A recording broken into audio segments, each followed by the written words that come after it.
Hello, friends. I'm so sorry. I was in the middle of the broadcast and we lost power, so we had to start all over again. But I think the first part of the video is already saved on my timeline, and I didn't realize that it was showing private. So all along I thought it was public. I do apologize for everyone who has been waiting. But anyway, if you can go and look at that video, just see how I started the topic, then it will be easier for you to catch up. Otherwise, I'm going to continue from where I stopped. I'm really sorry for this. So we are looking at orderliness, and I was giving examples of how we can be orderly. The first example I mentioned is having a shopping list so that you don't forget anything, and it saves you time moving up and down. Filing your documents so that it's easier to find them when you need them. And if you have a busy day the next day, organizing yourself, being prepared, setting your clothes out ready for the next day, having your ticket ready or fare ready before boarding a bus or a taxi. And I was giving an incidence of people that that keep others waiting. Instances of people being kept waiting for a long time just because someone is not orderly. We've looked at the benefits of orderliness and realized that when we are orderly, it not only affects us, but those around us as well. Okay.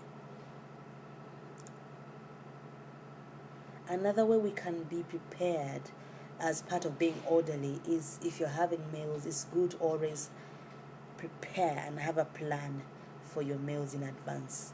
Earlier on, I mentioned an example of a lady who is very organized. She has a system whereby she knows what her family will have for breakfast, lunch, and dinner on Monday, what they'll have on Tuesday, up to Sunday.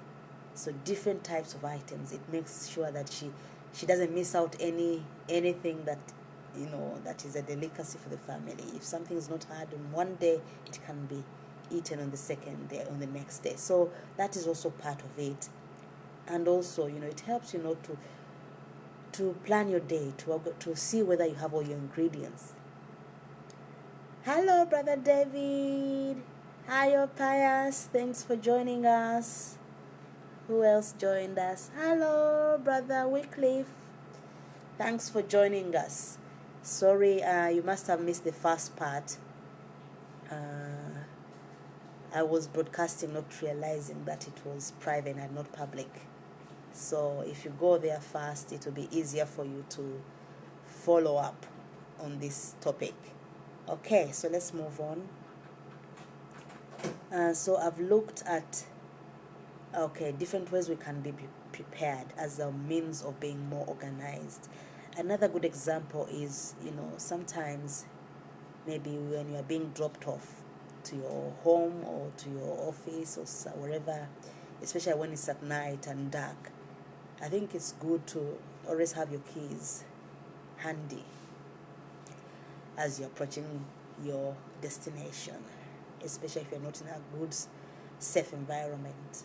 As you're fidgeting, trying to find your keys in your bag in the dark, and you're all alone there, is not a good thing. But when you're organized, as soon as you reach the home, you just open the door and you're in. That can save lives. That can really save lives, because some people have been attacked just on their doorstep because of just a small delay. So being organized and orderly can really have lots of benefits. So let's move on. What are the examples?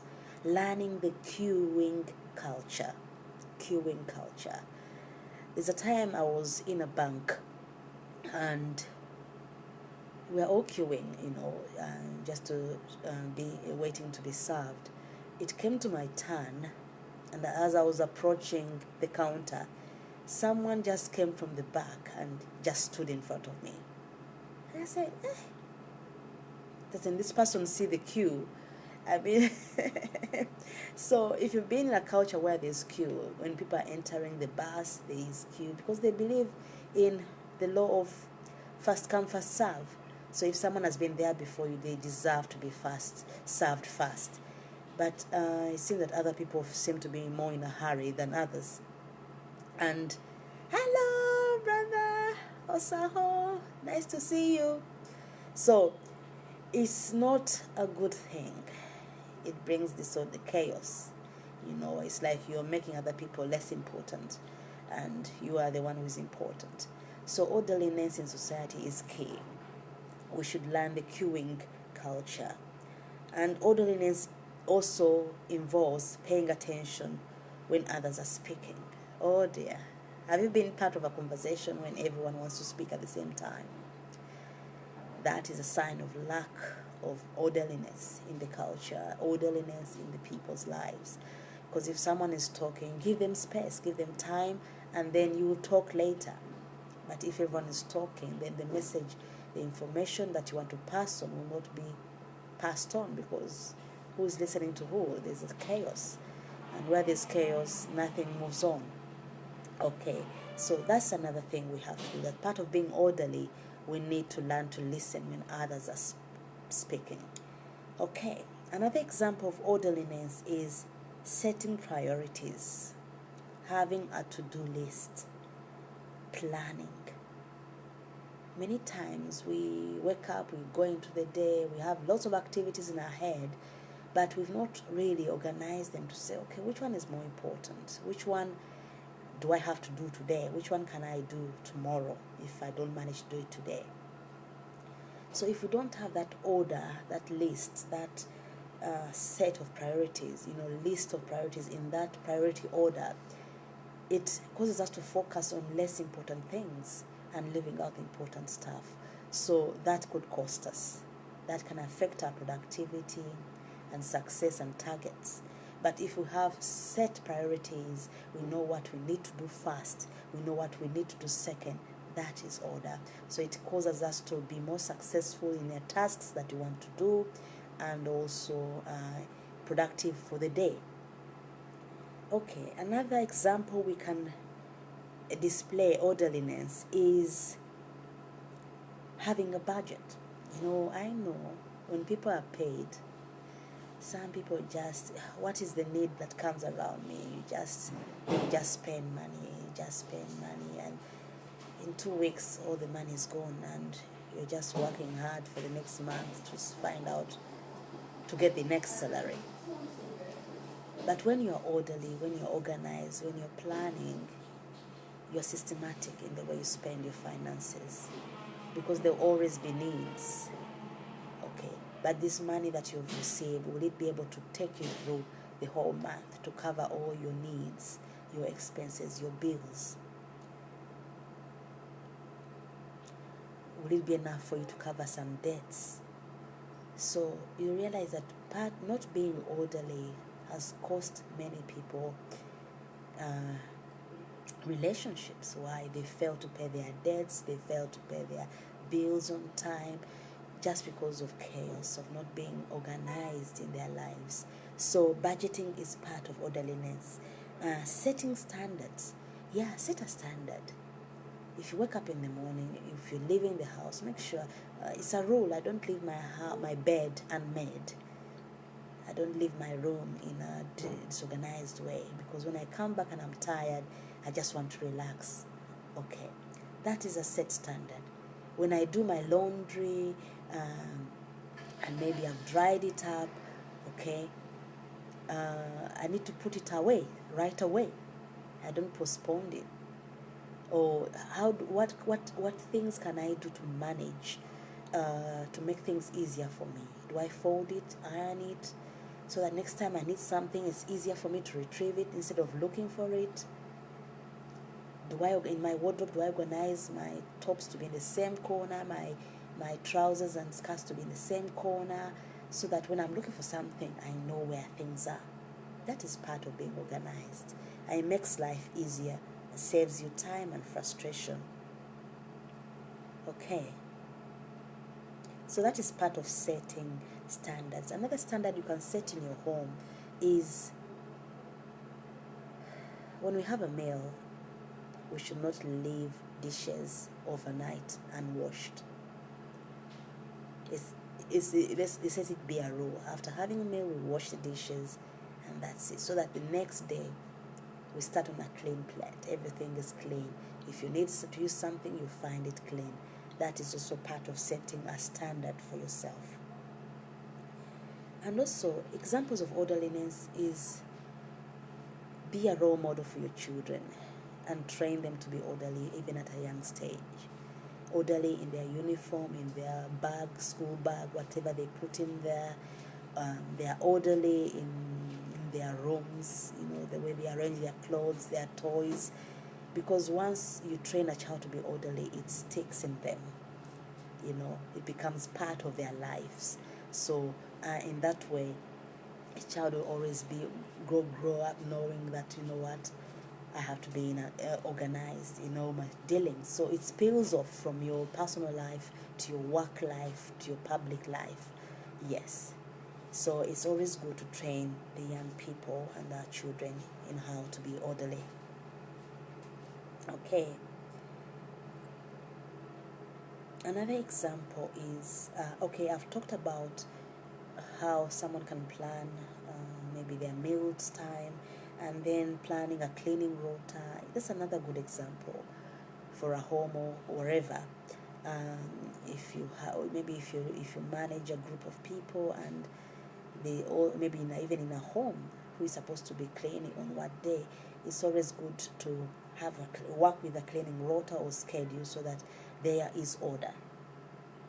Okay, if it's someone's day to clean up, they know they're the ones responsible for that on that day. That's part of orderliness. Hello, Brother Joseph. Thanks for joining us. You're welcome. Okay. And then another example we can show orderliness is breaking down our goals into daily, weekly, monthly, yearly plans. So once we break down our goals into achievable bits and pieces, it is easier to achieve. That is part of being organized. That is part of being orderly. And also, it's good to learn from people who are orderly around us. Pick someone to recognize them. Are they orderly? Are they, how are they? If they look successful, they're orderly, achieving their goals. Pick lessons from their lives as well. Emulate them. When you emulate someone, you end up being like them, being orderly too. I picked up a quote. I don't know who said this.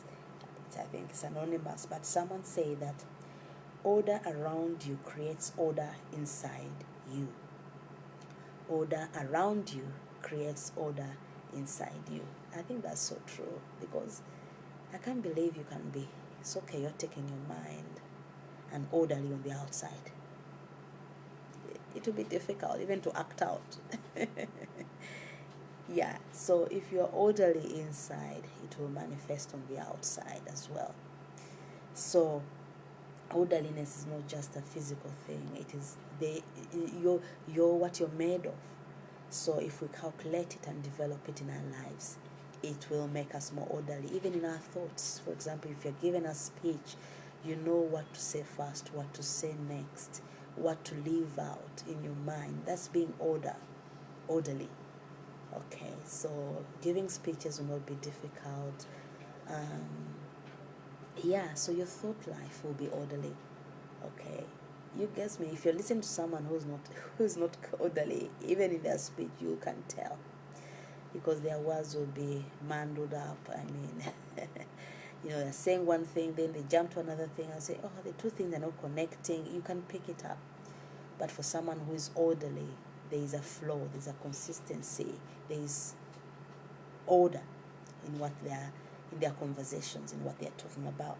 So I would like to conclude by saying that if the individuals are organized, if all of us are organized, and we are orderly people, then we do not need to worry about our societies or nations. because this will automatically spill off and make our nation an organized or orderly nation, because it's made up of orderly people. Yeah, so if you want to see organized or orderly nations, look at the individuals.